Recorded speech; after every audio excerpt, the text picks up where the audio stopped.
Welcome to From the Bleachers. I'm your host, as always, Shamus Clancy, coming to you from the wonderful BGN Radio podcast network. Now I'm recording this Tuesday afternoon, February 1st. Happy February. Calendar rolling around already. Got my Sixers windbreaker on here. Enjoyed a huge Sixers win over the Memphis Grizzlies last night. Tyrese Maxey with that 38-3-8 performance with 4 blocks and a steal.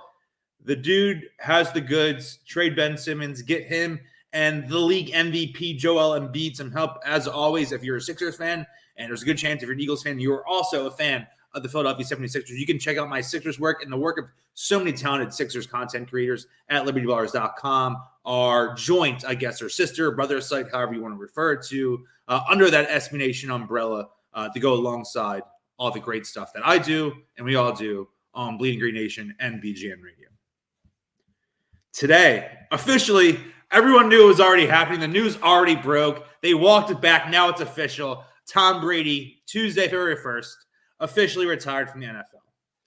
And because of that, even though it seemed like something that could be coming or was likely to come, it made me take a step back and look at the entirety of the NFC, the National Football Conference, where the Eagles are playing, and evaluate the standings of quarterbacks in that conference.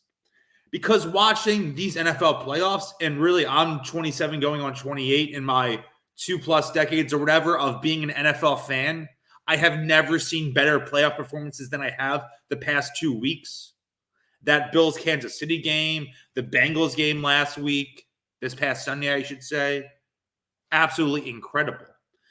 And what really stands out is that there is a very clear talent difference at the quarterback position between the two conferences. In the NFC Championship game, you had Matt Stafford. They won. The Rams won. Stafford played really well. He's been good for the Rams this year. I think he'd be, I guess, maybe the 4th best quarterback in the AFC playoffs this year, because you have Mahomes, Josh Allen, Joey B, Joe Cool, Joe Burr, Joe Ice, Joe Burrow right there. That's your top 3. And really, depending on how you feel about Derek Carr and Ryan Tannehill, especially if they were playing in Sean McVay's offense with Cooper Kupp and OBJ and Cam Akers, maybe Matt Stafford won't even be top 5.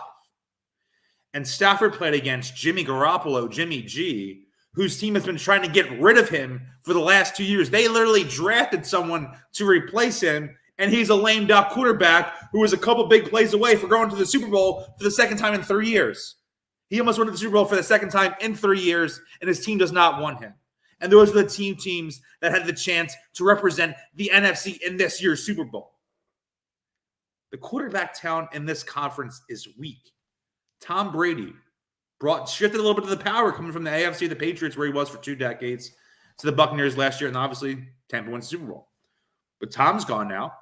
Aaron Rodgers maybe played his last snap for the Green Bay Packers. Could he be going to the AFC? Go to the Denver Broncos? Go to a team like that? Josh McDaniels now in Vegas. Maybe they let Derek Carr go and bring in Aaron Rodgers. You'd be going in to this season with the NFC losing, theoretically, the 2 best quarterbacks I've ever seen in my time as a football fan. Brady, Rodgers, I'd throw Mahomes, Peyton Manning up there too, obviously, but you get what I'm saying. And then you look at the rest of the conference. Obviously, Jalen Hurts isn't quite up there, to say the least. I like Jalen Hurts. I think he can be good. I think more likely than not, he's probably the Eagles quarterback in 2022. But I'm going to delve into a scenario where he's not. And I'm looking around this conference, and you still have Russell Wilson in Seattle, but kind of similar to Rodgers, it seems like he may have played his last snap for Seattle. Divorce is impending. Had his worst season. Well, the team had their worst season during his 10 years with the Seahawks. They went 7-10. Russ still threw 26 touchdowns to 6 interceptions. Had a higher yards per attempt than he did in 2020 when he was an MVP candidate. And the more I think about it, and I was kind of at the way this past Eagles season ended, increasingly lukewarm on a Russell trade because he's getting up there in the 2022 season will be his age 34 season. But I'm thinking The Eagles could have, if they swing a trade for Russ, the best quarterback in the conference and the best offensive line in the conference. They can add in an okay defense. They're, for the most part, an okay, slightly below average defense in 2021. That's a team that contend. That they can contend. It's pretty that simple. If you have the best quarterback and the best offensive line in the conference, it works. Give you a little preview of something I'm writing right now. I do my newsletter. So if you like me on BGN Radio, if you like me on Building Your Nation, Liberty Ballers, all those things, you can check out my newsletter, patreon.com/Shamus_Clancy. It's the From Broadsheet with Love newsletter. It gets sent out every Monday through Friday morning into your email inbox. A fresh article, somewhere around 500, 600, 700, sometimes up to 1,000 words on a topic in the Philadelphia sports scene. So this is tomorrow. So I'm giving you a sneak peek. If you're not subscribed, check it out. Just $2 per month for basically 20 articles. Put a lot of time work into it. That's a good deal. It's a good deal. So this is what I have tomorrow. And this really speaks to this, as the episode title says, the Russell Wilson conundrum as it applies to the Philadelphia Eagles. There's a quote from Herman Melville's Moby Dick. It is the easiest thing in the world for a man to look as if he had a great secret in him. There is one player who, despite the Eagles making the postseason 5 times in the last decade and winning the Super Bowl during that period, haunts the franchise. Russell Wilson. Wilson, the quarterback who's thrown 292 touchdowns in his 10 seasons with the Seahawks, is Eagles general manager Howie Roseman's white whale. The story around Wilson, the Birds, and the 2012 NFL draft is infamous. On day 2 of the draft, the Eagles had the 46th pick, the 59th pick, and the 88th pick. With their first selection that day, they drafted Michael Kendricks, multi-year starter who played well in the 2017 Super Bowl squad. That's fine, right? Kendricks, solid pick. They won the Super Bowl with him. Played really well that season. I think back to that Carolina game, Thursday Night Football, him and Nigel Bradham were monsters. When the 59th pick rolled around, the Eagles were considering taking Wilson, who fell in the draft coming out of Wisconsin because he measured at just 5'11". The Eagles got greedy, though, believing they could land Wilson with their 3rd-round pick, so they grabbed Vinny Curry here with the hope that Wilson would fall to their laps later in the day. That plan obviously didn't work. Seattle snagged Wilson with the 75th pick. The Eagles missed on a guy who would lay the foundation for a Hall of Fame career for the next 10 years. How different would our lives be if the Birds had drafted Wilson then?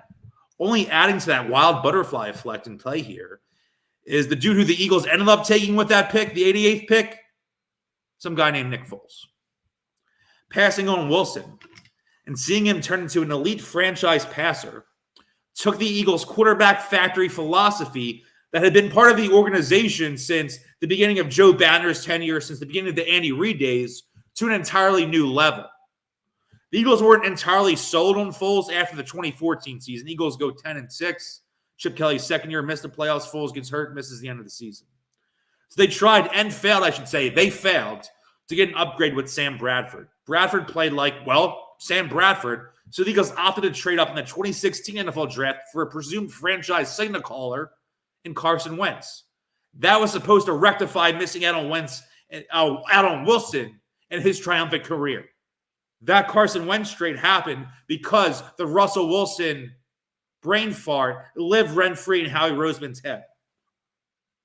And that did work for a period of time. It was the torment of passing on Wilson that led the Eagles to draft Jalen Hurts in 2020, believing him to be a similar caliber of a prospect and fearing that history would repeat itself. Hurts certainly hasn't been Wilson. That's obvious. But it speaks to the Eagles' never-ending desire to find a quarterback who is unquestionably the guy. As I said earlier, looks like Wilson's time with the Seahawks could be at an end. There was talk last offseason of Wilson leaving the organization, but he stayed put and proceeded to oversee the worst Seahawks team of his career. Seattle went 7-10. Wilson battled injuries and played in just 14 games, missing starts for the first time ever in his career. Yes, it's a 17-game season now. Missed 3 games before that, going back to when he was a 3rd-round rookie in 2012. Had started all 16 games his entire career. Didn't miss a start, playoff start, anything first 9 years in the league. Despite that turmoil, He still threw 26 touchdowns against just 6 interceptions, as I said earlier, while averaging more yards per attempt than he did when he was an MVP candidate in 2020. Wilson will be entering his age 34 season in 2022, but he still has the makings of a guy who can completely uplift this team. You talk about there's quarterbacks who are you win in spite of, you win with, and you win because of. Russell Wilson is still a guy you win because of. The Birds obviously aren't totally set at quarterback. Yes, they have this end of the season press conference, however, that says Jalen Hurts is the guy in 2022. That's what a GM should say. Now, do I think Hurts is probably going to be the starter this year? I think more likely than not, if there was a betting favorite, I'd say Jalen Hurts the week 1 starter. But that doesn't mean a guy who's so quarterback focused as Harry Roseman isn't going to explore all these avenues. Just look at last offseason. They refused to even give the slightest inclination that they had this belief in Jalen Hurts because they were circling the waters on Deshaun Watson. And I hope that Watson idea is all the way out the effing window now, because if it's not going to be Jalen Hurts, let's let it be Russell Wilson. Again, Birds aren't totally set at quarterback.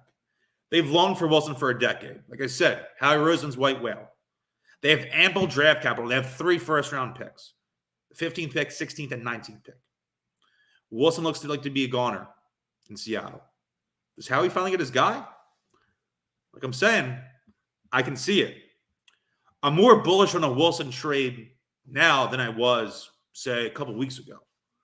Looking at this postseason, so I was talking about, the discrepancy in quarterback talent between the AFC and NFC is staggering. Matthew Stafford led the Rams to the Super Bowl in the NFC. He would have been at maximum, like I said, 4th, 5th best quarterback in the AFC this year. Jimmy G almost won the Super Bowl again. 49ers want to wipe their hands clean of him. I'm talking about Brady's gone. Rodgers might be gone. AFC team. Even more turnover with the quarterback situation across the conference this year. Wilson, despite being really freaking good still, might be the best quarterback in the conference by default now in 2022. Again, if both sides are on their way to divorce in Seattle, shouldn't the Eagles swoop in? Pun intended. You have the best quarterback in the conference and the best offensive line in the conference. You have a clear recipe for deep playoff success. If you add in a defense that can hang around league average and bring in another playmaker in the draft offensively to go along with Devontae Smith and what you have brewing at running back, you could be looking at a true legitimate contender just 2 seasons after that disastrous 4-11-1 campaign.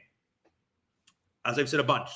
And I've gotten heat from it. Like, people think BGN is this anti-Jalen Hurts thing, and I know BLG doesn't like Jalen Hurts. It's pretty obvious. I think I'm the person who likes him most across BGN Radio. I'm totally fine with rolling with him in 2022.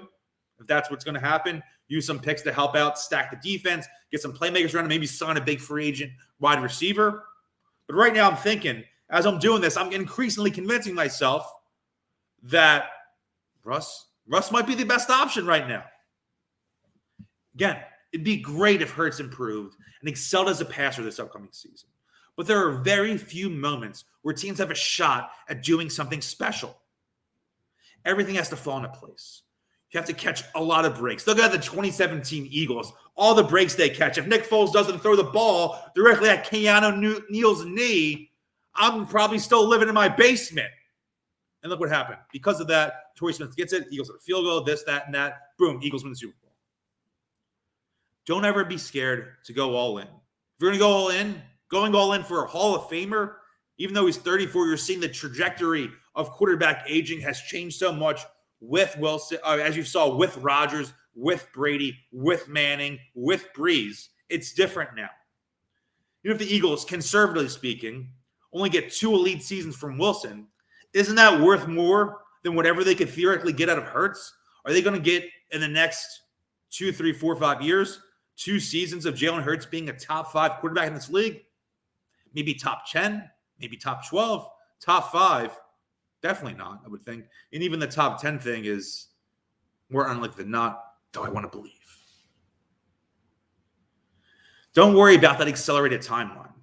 We thought the Eagles, think back to the aftermath of that Super Bowl win. You had Carson Wentz still in his rookie deal, entering his 3rd season. We were going to be Super Bowl contenders for the next 15 years. And look at us now. We thought the Eagles had a good decade of Super Bowl runs in front of them. Following that, we thought everything was going to be so simple.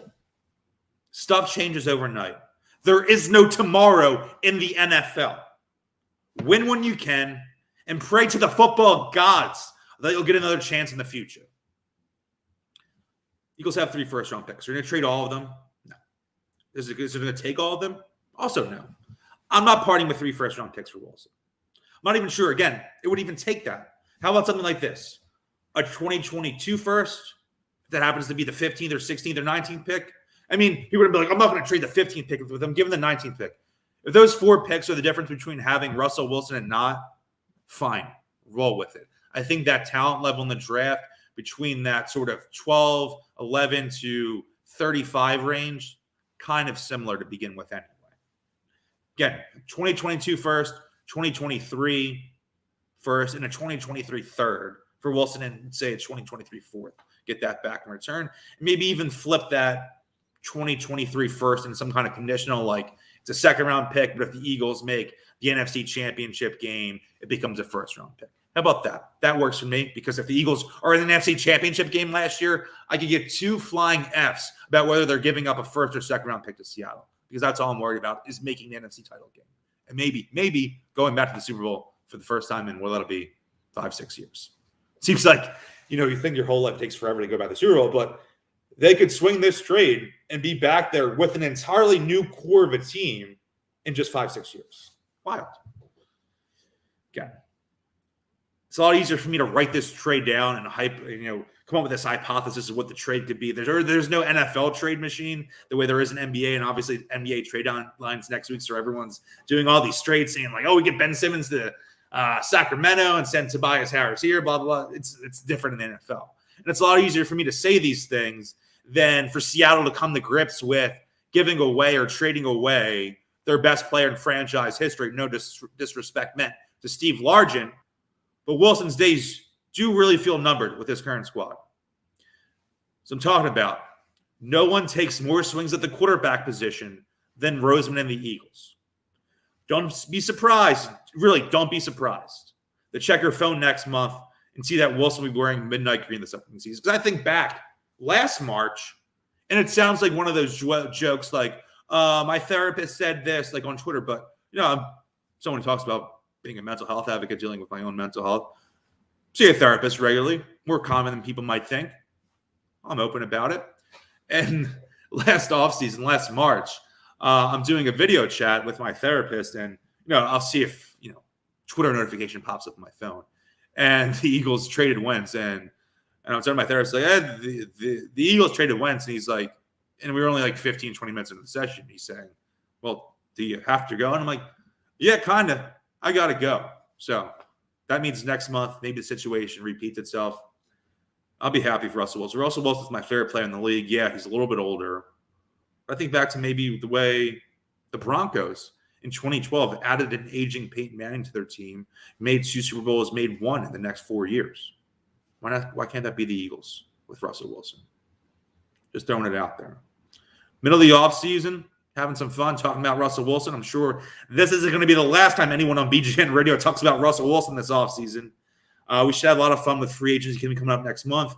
Last week I had Ben Natano to talk about the draft, do some draft stuff, and we'll have odds and end zones with Zoe cooking. Going to have one this week, I think, talking about the conference championship, what the Eagles can learn from these teams that played in the conference championship last weekend. And then next week we'll do a nice big Super Bowl prop bet special, I think. That's it for me. Again, Shamus Clancy. You can follow me on Twitter and Instagram at Shamus_Clancy. Again, I'm talking about my newsletter. I just read my newsletter for tomorrow. Really good. If you like this speech, if you like the newsletter, check it out. Patreon.com/Shamus_Clancy. What else? Follow the BGN Instagram that I help run with our great, fantastic producer, Rachel, at Bleeding Green Insta on Instagram. That's it. BleedingGreenNation.com, LibertyBallers.com, newsletter link in my Twitter bio. Let's go do it. Have a fun off season. Stay warm, stay dry. And as always, keep bleeding green.